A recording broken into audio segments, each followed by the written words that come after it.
तो फ्रेंड नमस्कार, कैसे हैं आप। स्वागत है आपका, बहुत बहुत स्वागत है आपका आपके अपने यूट्यूब चैनल कौरव शिक्षा में। मैं बालकृष्ण कौरव। दोस्तों, इससे पहले हमने बौद्ध धर्म तथा जैन धर्म से संबंधित प्रश्नों को देखा था जो विभिन्न परीक्षाओं में पूछे थे, और आज हम देखेंगे मौर्य काल से संबंधित विभिन्न प्रश्न जो कि विभिन्न ही महत्वपूर्ण परीक्षाओं में पूछे गए हैं। चलिए दोस्तों, टाइम वेस्ट ना करते हुए स्टार्ट करते हैं। स्टार्ट करने से पहले अगर आप इस चैनल पर नए हैं तो प्लीज़ चैनल को सब्सक्राइब करें, वीडियो को शेयर करें, लाइक करें और कमेंट करें। चाणक्य का नाम क्या था? तो दोस्तों, चाणक्य का अन्य नाम या दूसरा नाम विष्णुगुप्त था तथा चाणक्य ने एक महत्वपूर्ण ग्रंथ की रचना की थी जिसे अर्थशास्त्र कहते हैं, और यह ग्रंथ तत्कालीन राजनीति से प्रेरित था। अर्थात उस नाम पुस्तक अर्थशास्त्र था, लेकिन उसमें राजनीति से संबंधित विभिन्न घटनाओं के बारे में जानकारी थी तथा राज्य प्रशासन चलाने के संबंध में विभिन्न जानकारियाँ थीं कि किस तरीके से राज्य को चलाना चाहिए, राजा के क्या कार्य हैं, राजा को प्रजा के प्रति कैसा व्यवहार करना चाहिए, ये तमाम प्रकार की जानकारियाँ थीं। वह शासक कौन था जिसने राज सिंहासन बैठने से पहले अपने बड़े भाई की सुसीम की हत्या कर दी थी? तो दोस्तों, वह शासक था सम्राट अशोक। सम्राट अशोक शासन पर बैठने या गद्दी पर या राजा बनने से पहले अपने बड़े भाई की हत्या की थी। कहीं कहीं यह जानकारी मिलती है कि अशोक ने राजा बनने से पहले अपने 100 भाइयों की हत्या की थी, उसके बाद वह राजा बने थे। अगला प्रश्न देखते हैं कौन सा है। बिंदुसार ने विद्रोह को कुचलने के लिए अशोक को कहाँ भेजा था? अर्थात विद्रोह कहाँ हुआ था?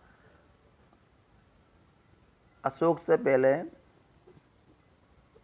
बिंदुसार ने सुसीम को भेजा था, लेकिन सुसीम उस विद्रोह को दबाने में नाकामयाब हुआ। उसके बाद फिर बिंदुसार ने अशोक को भेजा था और वह विद्रोह हुआ था तक्षशिला में। तक्षशिला में वह विद्रोह हुआ था।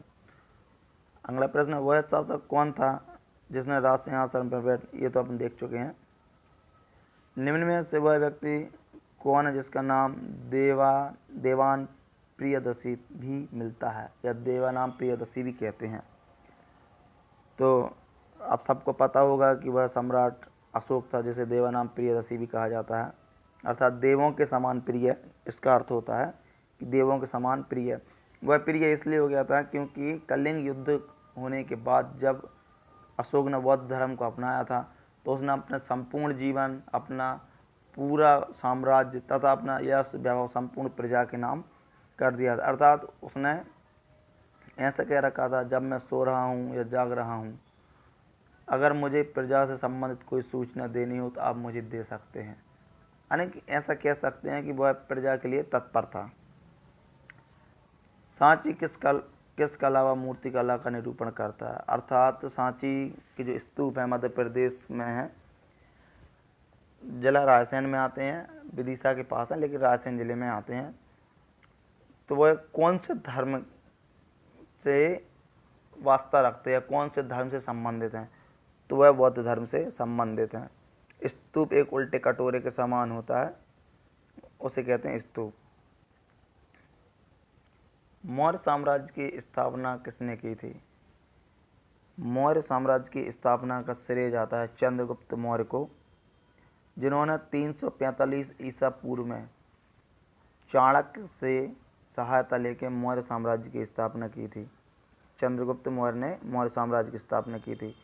इससे पहले धनानंद का शासन था तथा चंद्रगुप्त मौर्य ने धनानंद को परास्त किया, धनानंद को हराया।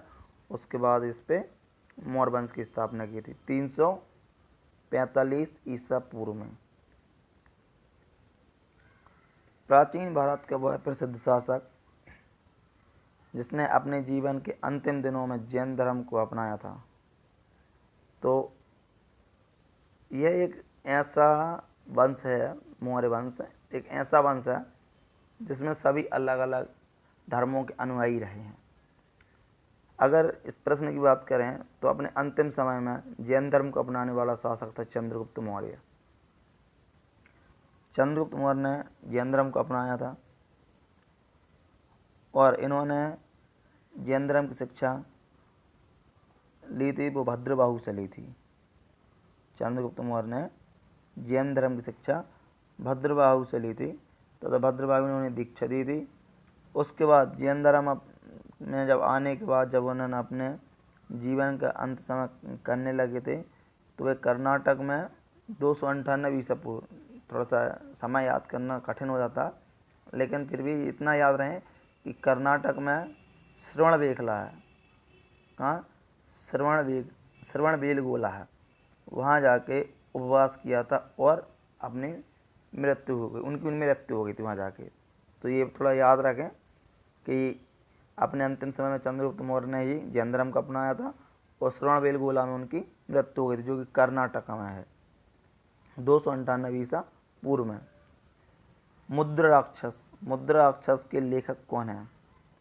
मुद्रा राक्षस के लेखक हैं विशाखा दत्त। ये बहुत अच्छी पुस्तक लिखी थी विशाखा दत्त के द्वारा, मुद्रा राक्षस।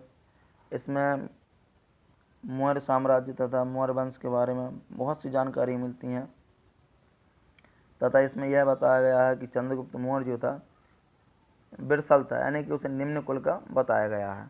हालांकि ऐसा कहीं अलग मिलता है, कहीं अलग मिलता है। कुछ कहते हैं कि अगर निम्न कुल का होता तो चाणक्य के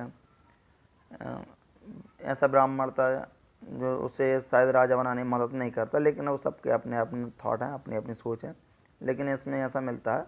तो विशाखा दत्त के लेख, मुद्रा राक्षस के लेखक विशाखा दत्त हैं। निम्नलिखित किस शहर में अशोक के शिलालेख नहीं मिलते हैं? ये बहुत ही अच्छा प्रश्न है। ये इसलिए अच्छा प्रश्न है क्योंकि अशोक की राजधानी पाटलिपुत्र थी और पाटलिपुत्र में ही उसके ना कोई शिलालेख है, ना कोई अभिलेख है और ना ही कोई स्तंभ लेख है। तीनों चीज़ों में से अशोक का कुछ भी वहाँ पे नहीं है। अशोक ने एक भी स्तंभ शिलालेख किसी भी उसका पाटलिपुत्र में निर्माण नहीं कराया था, बाकी सब कहीं उसने निर्माण कराया था। तो इसलिए थोड़ा सा इम्पोर्टेंट है क्योंकि जहाँ वो रहता था वहाँ उसने एक भी अभिलेख या शिलालेख या स्तंभ लेख का निर्माण नहीं कराया था। मौर्य कला में शिक्षा का सर्वाधिक प्रसिद्ध केंद्र था, ये तो शायद आपको पता ही होगा। तक्षशिला दुनिया का सबसे प्राचीन विश्वविद्यालय 800 ईसा पूर्व में इसकी स्थापना हो गई थी। उसके बाद अगर है तो नालंदा है, फिर उसके बाद उज्जैन और उसके बाद वैशाली। तो लेकिन अगर सबसे प्राचीन विश्वविद्यालय की बात करें तो तक्षशिला था और मौर्य काल में भी तक्षशिला ही प्रसिद्ध विश्वविद्यालय था जहाँ पर चंद्रगुप्त मौर्य को शिक्षा दी गई थी। चाणक्य ने खुद वहाँ पे शिक्षा ली थी। मेगास्थनीज की पुस्तक का नाम क्या है? मेगास्थनीज की पुस्तक का नाम इंडिका है। इससे पहले भी आपने सुन लिया होगा।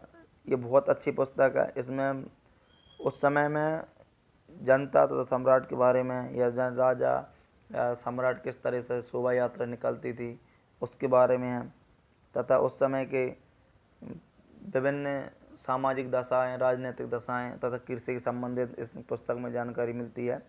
यह हमारे इतिहास जानने का बहुत अच्छा स्रोत है। अशोक के शिलालेखों में प्रयुक्त भाषा है। अशोक के शिलालेखों में प्राकृतिक भाषा। शिलालेखों में शिलालेख क्या होते हैं और स्तंभ लेख क्या होते हैं और अभिलेख थोड़ा अंतर रहता है, माइनर सा अंतर है। शिलालेख मतलब जैसे कि कोई एक पत्थर रहता, स्टोन रहता, उस स्टोन में कुछ लिख दिया जाता है, वो होता है शिलालेख। और स्तंभ लेख मतलब स्तंभ यानी कि होता है, जैसे कि नाम से समझ में आ रहा है कि एक बड़ा सा कॉलम रहता है, वो होता है स्तंभ लेख। और अभिलेख एक लंबा चौड़ा, बहुत उसमें बहुत कुछ लिखा रहता है, बहुत अधिक पंक्तियाँ लिखी रहती हैं, बहुत कुछ विवरण रहता है, तो वो होता है स्तंभ लेख। तो थोड़ा सा ये कन्फ्यूजन करने वाला है कि शिलालेख प्राकृतिक भाषा में लिखे गए थे। हालांकि अशोक के द्वारा और भी बहुत कुछ भाषाओं का यूज हुआ था, जैसे कि ब्राह्मी, खरोष्टी, इन सब भाषाओं का ऐसी अशोक ने अपने शिलालेख और स्तंभ लेखों में यूज़ किया था। लेकिन अगर शिलालेखों की बात करें तो सबसे ज़्यादा भाषा यूज हुई थी उनकी प्राकृतिक भाषा। ग्रीक भाषा भी की थी, अरमाई की भाषा भी की थी, लेकिन सबसे ज़्यादा भाषा यूज हुई थी वो थी प्राकृतिक भाषा शिलालेखों में। पाटलिपुत्र में स्थित चंद्रगुप्त का महल मुख्यतः बना था। उस समय लकड़ी का महल था। ये लकड़ी का महल बना हुआ था चंद्रगुप्त का, और इसकी वर्णना कुछ इस तरह से की गई है कि ये जो महल था, ये देखने के बाद ऐसा लगता था कि इसका निर्माण देवों ने किया है, अर्थात देवताओं के द्वारा बनाया गया। इतना सुंदर, इतना भव्य था। वर्तमान में इसके कुछ अवशेष भी नहीं मिले हैं, क्योंकि काफ़ी समय हो गया और लकड़ी का था, शायद ईंट पत्थर का होता तो कुछ बचा होता, लेकिन अभी वर्तमान में इसका कुछ भी नहीं बचा। लेकिन उस समय के इतिहासकारों, उस समय देखने के बाद इतिहासकारों ने कहा है कि कुछ इतिहासकारों ने लिखा है, जैसे प्लिनी ने लिखा है कि देखा है कि ये ईश्वर के द्वारा बनाई गई कृति है। देखते हैं अगला प्रश्न। प्रथम भारतीय साम्राज्य स्थापित किया था। भारतीय साम्राज्य का अर्थ ये होता है कि संपूर्ण भारत को एक डोर में बांध देना। संपूर्ण भारत वर्तमान में ये भारत है, इससे थोड़ा भिन्न था। उस समय अफगानिस्तान, पाकिस्तान, बांग्लादेश, बर्मा, तिब्बत, ये संपूर्ण भारत का हिस्सा माना जाता था। तो उस समय अगर इन सबको बांधने का श्रेय जाता है तो चंद्रगुप्त मौर्य को जाता है। उसने अखंड भारत का निर्माण किया था, जो भारत टूटा नहीं था, अखंड भारत कहते थे। और उस साम्राज्य को निर्माण करने में चंद्रगुप्त मौर्य की मदद की थी कौटिल्य ने, अर्थात विष्णुगुप्त चाणक्य ने। सांची का स्तूप किसने बनवाया था? ये तो पता ही होगा, अशोक के द्वारा बनवाया गया था, लेकिन बहुत अच्छा क्वेश्चन है, रिवीजन होता है इसलिए इसको शामिल किया गया है। अशोक के द्वारा यह स्तूप बनवाए गए थे, जो उल्टे कटोरे की भांति हैं। सांची कहाँ पे है?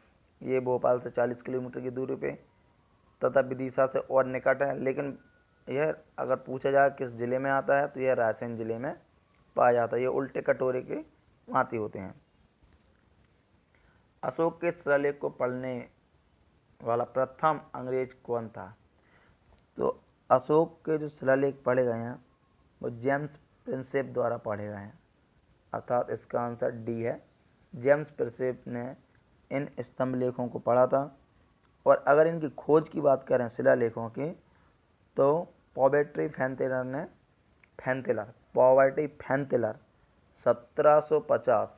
1750 में पॉवर्टी फैंटेलर ने इसकी खोज की थी। किसकी? अशोक के शिलालेखों की। प्रसिद्ध यूनानी राजदूत मेगास्थनीज भारत में किसके दरबार में आए थे? यूनानी राजदूत थे। उस समय भारत का यूनान के साथ अच्छा संपर्क था, विदेश व्यापार होता था तथा भारत से बहुत बहुमूल्य वस्तुएं भेजी जाती थी यूनान को, यूनान से ली जाती थी। और वह सम्राट थे चंद्रगुप्त मौर्य। इनके समय याद थी मेगास्थनीज। हमने पहले भी डिस्कस किया है कि मेगास्थनीज के द्वारा लिखी गई एक पुस्तक थी जिसका नाम था इंडिका। और उन्होंने पाटलिपुत्र के बारे में बहुत अच्छा लिखा। उन्होंने कहा यह विशाल प्राचीरता से घिरा हुआ है, इसमें 750 बुर्ज हैं और 64 द्वार हैं, 3 मंजिल वाला घर लकड़ी का है। तो इस तरह से उन्हें उसके बारे में बताया। तो इंडिका ये हमारे इतिहास जानने का बहुत अच्छा स्रोत है। अशोक के अधिकांश अभिलेख किस भाषा के हैं? देखो, अभी हमने पढ़ा था शिलालेख, अब हम पढ़ रहे हैं अभिलेख। तो अशोक के जो अभिलेख हैं अधिकांश प्राकृतिक और ब्राह्मी भाषा के हैं। प्राकृतिक और ब्राह्मी भाषा के हैं। मौर्य काल में गुप्तचरों को क्या कहा जाता था? तो मौर्य काल में जो गुप्तचर होते थे उन्हें गूढ़ पुरुष कहा जाता, गूढ़ पुरुष कहा जाता था। और लेकिन जो ऐसा अर्थशास्त्र में विवरण है, कहा गया है कि गुप्तचर एक गूढ़ पुरुष होता था अगर वह एक स्थान पर रहकर, अगर वह किसी विशेष स्थान पर रहकर कार्य करता था तो उसे संस्था कहा जाता था। और अगर वही कहीं दूर जाकर या जासूसी करने कहीं दूर चला जाता, भ्रमण करके जाता था एक प्रांत से दूसरे प्रांत, तो उसे संचार मतलब होता है जाना, तो उसे संचार कहा जाता था। अशोक ने श्रीलंका में बौद्ध धर्म का प्रचार करने हेतु किसे भेजा था? अशोक ने श्रीलंका में बौद्ध धर्म को प्रचार करने के हेतु अपने पुत्र महेंद्र तथा पुत्री संघमित्रा को भेजा था, और यह दोनों अशोक के उस रानी से उत्पन्न हुए थे जो रानी विदिशा की थी, जिसका नाम वैदेशी था, जिसके प्रांत का नाम वैदेशी था। तो उन रानी से उत्पन्न संतान थे। जब अशोक उज्जैन जा रहे थे, जब विदिशा से होते जा रहा, जब उनने उनसे रानी से शादी की थी, और उनके ही ये 2 पुत्र हुए थे। क्षमा करें, 1 पुत्र और 1 पुत्री संघमित्रा और अशोक महेंद्र हुए थे। ये प्रचार करने श्रीलंका गए थे। दोस्तों, ये आज का हमारा टॉपिक था। हमारा टॉपिक यहीं पे ख़त्म होता है, और हमने इसमें जो भी इम्पोर्टेंट प्रश्न थे उनको शामिल किया था। हालांकि इसमें कुछ और प्रश्न बाकी रह गए हैं, तो कोशिश करेंगे कि हम इसमें थोड़ा सा और कुछ लेके आएँ। अगर हम थोड़ा सा और बात करेंगे, जैसे कि अशोक राजगद्दी पर कब बैठा था, तो 269 ईसा पूर्व में अशोक राजगद्दी पर बैठा था, यानी कि वो राजा बना था। पुराणों में अशोक को अशोकवर्धन भी कहा गया है। अशोक की माता का नाम सुभद्रांगी भी था।